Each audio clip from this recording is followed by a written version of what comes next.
کہ اے روشن گوہر پیر خردمند، یہ مصرش بوئے پیران شمیدی، چرا در چائے کنانش نہ دیدی۔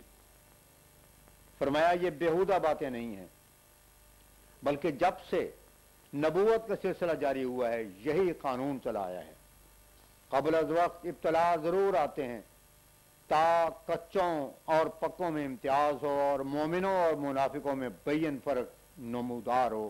اسی لیے خدا تعالیٰ نے فرمایا ہے احسب الناس ان یترکوا ان یقولوا آمنا وہم لا یفتنون، العنکبوت آیت 3۔ یہ لوگ گمان کر بیٹھے ہیں کہ وہ صرف اتنے ہی کہنے پر نجات پا جائیں گے کہ ہم ایمان لائے اور ان کا کوئی امتحان نہ ہو۔ یہ کبھی نہیں ہوتا۔ دنیا میں بھی امتحان اور آزمائش کا سلسلہ موجود ہے۔ جب دنیاوی نظام میں یہ نظیر موجود ہے تو روحانی عالم میں یہ کیوں نہ ہو؟ بغیر امتحان اور آزمائش کے حقیقت نہیں کھلتی۔ آزمائش کے لفظ سے یہ بھی دھوکہ نہ کھانا چاہیے کہ اللہ تعالیٰ کو جو عالم الغیب اور عالم السر والخفی ہے، امتحان یا آزمائش کی ضرورت ہے، اور بدون امتحان یا آزمائش کے اس کو کچھ معلوم نہیں ہوتا۔ ایسا خیال کرنا نہ صرف غلطی بلکہ کفر کی حد تک پہنچتا ہے، کیونکہ اللہ تعالیٰ کے عظیم الشان صفات کا انکار ہے۔ امتحان یا آزمائش کی اصل غرض یہ ہے کہ تا حقائق مخفیہ کا اظہار ہو جاوے اور شخص زیر امتحان پر اس کی حقیقت ایمان منکشف ہو کر اسے معلوم ہو جاوے کہ وہ کہاں تک اللہ کے صدق کے ساتھ صدق و اخلاص و وفا رکھتا ہے، اور ایسے ہی دوسرے لوگوں کو اس کی خوبیوں پر اطلاع ملے۔ پس یہ خیال باطل ہے۔ اگر کوئی کہے کہ اللہ تعالیٰ جو امتحان کرتا ہے تو اس سے پایا جاتا ہے کہ اس کو علم نہیں، اس کو تو ذرہ ذرہ کا علم ہے، لیکن یہ ضروری ہے کہ ایک آدمی کی ایمانی کیفیتوں کے اظہار کے لیے اس پر ابتلا ہویں اور وہ امتحان کی چکی میں پیسا جاوے۔ کسی نے کیا اچھا کہا ہے، ہر بلا کی قوم را حق دادان، زیر آں گنج کرم بنہادان۔ ابتلاؤں اور امتحانوں کا آنا ضروری ہے، بغیر اس کے کشف حقائق نہیں ہوتا۔ یہودی قوم کے لیے یہ ابتلا جو مسیح کی آمد تھا بہت ہی بڑا تھا، اور جب کبھی خدا تعالیٰ کی طرف سے کوئی مامور آتا ہے ضرور ہے کہ وہ ابتلاؤں کو لے کر آوے۔ حضرت صلی اللہ علیہ وسلم کی پیشگوئی تورات میں مثیل موسیٰ والی موجود ہے، لیکن کیا کہنے والے نہیں کہتے کہ کیوں اللہ تعالیٰ نے پورا نام لے کر نہ بتایا اور سارا پتہ نہ دے دیا کہ وہ عبداللہ کے گھر میں آمنہ کے پیٹ سے پیدا ہوگا اور اسماعیلی سلسلے سے ہوگا؟ تیرے بھائیوں کا لفظ کیوں کہہ دیا؟ اصل بات یہ ہے کہ اگر ایسے ہی اس راہ سے بتا دیا جاتا تو پھر ایمان نہ رہتا۔ دیکھو، اگر ایک شخص پہلی رات کا چاند دے کر بتا دے تو وہ تیز نظر کہلا سکتا ہے، لیکن اگر کوئی 14ویں کا چاند دیکھ کر کہہ دے کہ میں نے بھی چاند دیکھ لیا ہے تو کیا لوگ اس پر ہنسیں گے نہیں؟ یہی حال خدا تعالیٰ کے نبیوں اور رسولوں کی شناخت کے وقت ہوتا ہے۔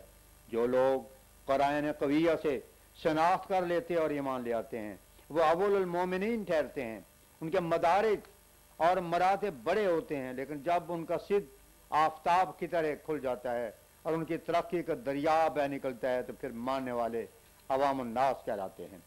جب خدا تعالیٰ کا ہمیشہ سے ایک قانون سلسلہ نبوس کے متعلق چلا آتا ہے اور اس کے لیے اپنے ماموروں کے ساتھ یہی سنت ہے تو میں اس سے الگ کیوں کر ہو سکتا ہوں؟ پس اگر ان لوگوں کے دل میں بخل اور ضد نہیں تو میری بات سنیں اور میرے پیچھے ہو لیں، پھر دیکھیں کہ کیا خدا تعالیٰ ان کو تاریکی میں چھوڑتا ہے یا نور کی طرف لے جاتا ہے۔ میں یقین رکھتا ہوں کہ جو صبر اور صدق دل سے میرے پیچھے آتا ہے وہ ہلاک نہ کیا جاوے گا، بلکہ وہ اسی زندگی سے حصہ لے گا جس کو کبھی فنا نہیں۔ اس قدر لوگ جو میرے ساتھ ہیں اور جو اب اس وقت موجود ہیں، کیا ان میں سے ایک بھی ہے جو یہ کہے کہ میں نے کوئی نشان نہیں دیکھا؟ ایک نہیں، سینکڑوں نشان خدا تعالیٰ نے دکھائے ہیں، مگر نشانات پر ایمان کا حصر کرنا یہ ٹھوکر کھانے کا موجب ہو جایا کرتا ہے۔ جس کا دل صاف ہے اور خدا تسی اس میں ہے، اس کے سامنے دوبارہ آنے کے متعلق حضرت عیسیٰ کا ہی فیصلہ پیش کرتا ہوں۔ وہ مجھے سمجھاوے کہ یہودیوں کے سوال کے جواب میں کہ مسیح سے پہلے ایلیا کا آنا ضروری ہے، جو کچھ مسیح نے کہا وہ سچ ہے یا نہیں۔ یہودی تو اپنی کتاب پیش کرتے تھے کہ ملاکی نبی کے صحیفے میں ایریا کا آنا لکھا ہے، مسیح ایریا کا ذکر نہیں۔ مسیح یہ کہتے ہیں کہ آنے والا یہی یوحنا ہے، چاہو تو قبول کرو۔ اب کسی منصف کے سامنے فیصلہ رکھو اور دیکھو کہ ڈگری کس کو دیتا ہے۔ وہ یقیناً یہودیوں کے حق میں فیصلہ دے گا، مگر ایک مومن جو خدا تعالیٰ پر ایمان لاتا ہے اور جانتا ہے کہ خدا کے فرشتہ کس طرح آتے ہیں، وہ یقین کرے گا کہ مسیح نے جو کچھ کہا اور کیا وہی صحیح اور درست ہے۔ اب اس وقت وہی معاملہ ہے یا کچھ اور؟ اگر خدا کا خوف ہو پھر بدن کانپ جاوے یہ کہنے کی جرت کرتے ہوئے کہ یہ دعوت جھوٹا ہے۔ افسوس اور حسرت کی جگہ ہے کہ ان لوگوں میں اتنا بھی ایمان نہیں جتنا کہ اس شخص کا تھا جو فرعون کے قوم میں سے تھا، اور جس نے یہ کہا کہ اگر یہ کاذب ہے تو خود ہلاک ہو جائے گا۔ میری نسبت اگر تقوی سے کام لیا جاتا تو اتنا ہی کہہ دیتے اور دیکھتے کہ کیا خدا تعالیٰ میری تائیدیں اور نصرتیں کر رہا ہے کہ میرے سلسلے کو مٹا رہا ہے۔ فرمایا میری مخالفت میں ان لوگوں نے قرآن شریف کو بھی چھوڑ دیا ہے۔ میں قرآن شریف پیش کرتا ہوں اور یہ اس کے مقابلے میں احادیث کو پیش کرتے ہیں، مگر یاد رکھنا چاہیے کہ احادیث اس درجے پر نہیں ہیں جو قرآن شریف کا درجہ ہے، اور نہ ہم احادیث کو کلام اللہ کا درجہ سمجھتے ہیں۔ احادیث تیسرے درجے پر ہیں، اور بالاتفاق معنوی بات یہ ہے کہ وہ ظن کے لیے مفید ہیں۔ ان ظن لا یغنی من الحق شیئا، سورہ نجم آیت 29۔ اصل میں تین چیزیں ہیں، قرآن، سنت اور احادیث۔ قرآن خدا تعالیٰ کی پاک وحی ہے جو رسول اللہ صلی اللہ علیہ وسلم پر نازل ہوئی، اور سنت وہ اسوہ حسنہ ہے جو حضرت صلی اللہ علیہ وسلم نے اس وحی کے موافق قائم کر کے دکھایا۔ قرآن اور سنت یہ دونوں رسول اللہ صلی اللہ علیہ وسلم کے کام تھے کہ ان کو پہنچا دیا جاوے، اور یہی وجہ ہے کہ جب تک احادیث جمع نہیں ہوئی تھیں اس وقت تک شاعر اسلام کی بجاوری برابر ہوتی رہی ہے۔ اب دھوکہ یہ لگا ہے کہ یہ لوگ احادیث کو اور سنت کو ایک کر دیتے ہیں، حالانکہ یہ ایک چیز نہیں ہے۔ پس احادیث کو جب تک قرآن اور سنت کے معیار پر رکھ نہ لیں ہم کسی درجے پر رکھ نہیں سکتے، لیکن یہ ہمارا مذہب ہے کہ ادنا سے ادنا حدیث بھی جو اصول حدیث کی روح سے کیسے ہی کمزور اور ضعیف ہو لیکن قرآن یا سنت کے خلاف نہیں تو واجب العمل ہے۔ مگر ہمارے مخالف یہ کہتے ہیں کہ نہیں، محدثین کے اصول تنقید کی روح سے جو صحیح ثابت ہو وہ خود قرآن اور سنت کی کیسے ہی مخالف ہو اس کو مان لینا چاہیے۔ اب عقل مند غور کریں اور خدا کا خوف دل میں رکھ کر فکر کریں کہ حق کس کے ساتھ ہے، ان کے یا میرے۔ میں خدا کے کلام اور اس کے پاک رسول کے عمل کو مقدم کرتا ہوں، اور یہ ان لوگوں کی باتوں اور خیالی اصولوں کو مقدم کرتے ہیں جنہوں نے کوئی دعویٰ نہیں کیا کہ یہ اصول تنقید حدیث کے ہم نے خدا کے وحی اور الہام سے قائم کیے ہیں۔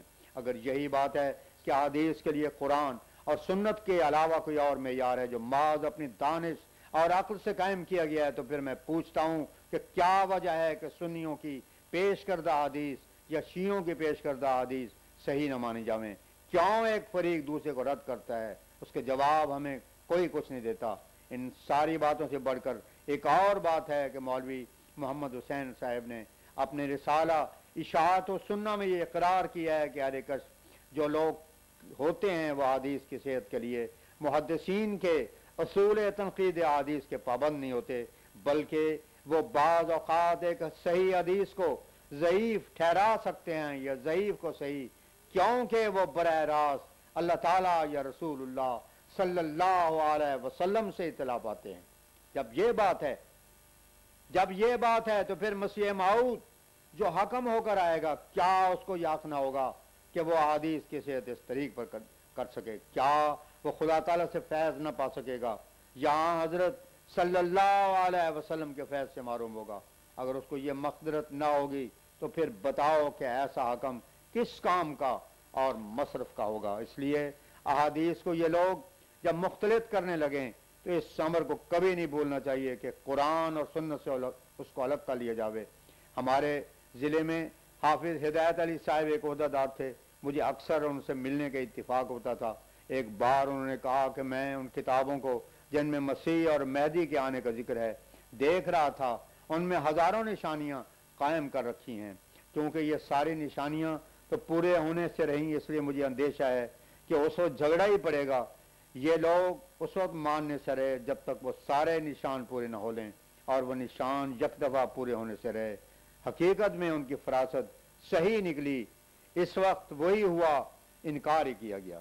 فرمایا اصل بات یہ ہے جس کو میں نے بارہا بیان کیا ہے کہ پیشگوئیوں کا بہت بڑا حصہ مجازات اور استعارات کا ہوتا ہے، اور کچھ حصہ ظاہری رنگ میں بھی پورا ہو جاتا ہے۔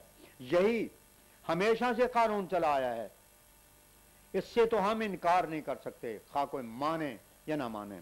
اگر ساری حدیثیں پوری ہونی ہیں، یعنی جو سنیوں کی ہیں وہ بھی اور جو شیعوں کی ہیں وہ بھی، علی حد القیاس تمام فرقوں کی، تو یقیناً یاد رکھو کہ پھر نہ کبھی مسیح آئے گا اور نہ ماتی۔